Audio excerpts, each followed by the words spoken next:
Mapagpalang araw po sa atin lahat. Catherine Bernardo, dinipinsahan si Alden Richards sa mga Katniel fans.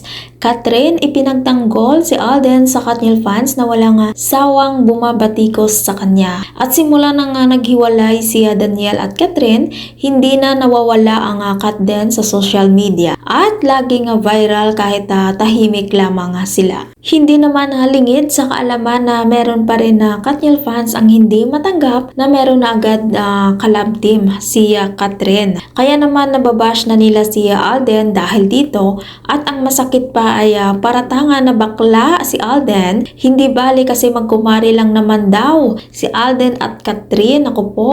At gagamitin lamang ni Alden si Catherine dahil sobrang sikat nito ngayon.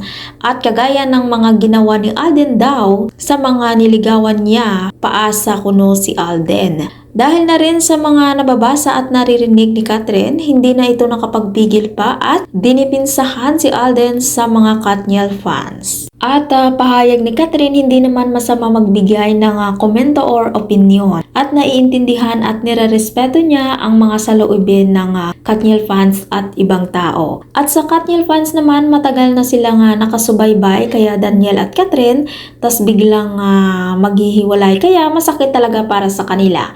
At ganun pa man, iniintindi na lamang ito ni Catherine. Pero minsan mali na yung pangbabash nila ng sobra kay Alden. Buti na lang si Alden tahimik lang, tinatanggap lang kahit ano pa man ang sasabihin nila sa kanyang pagkatao. At ayon kay Catherine, napakabuting tao ni Alden. May cameraman o wala, natural na daw ang kabaitan at marespeto nito sa kapwa tao. Nako po, hindi na talaga mawawala yung issue na yan. Issue ganito si Alden, badeng ganito, bla bla bla. Pero masaya si Alden at si Catherine sa ngayon.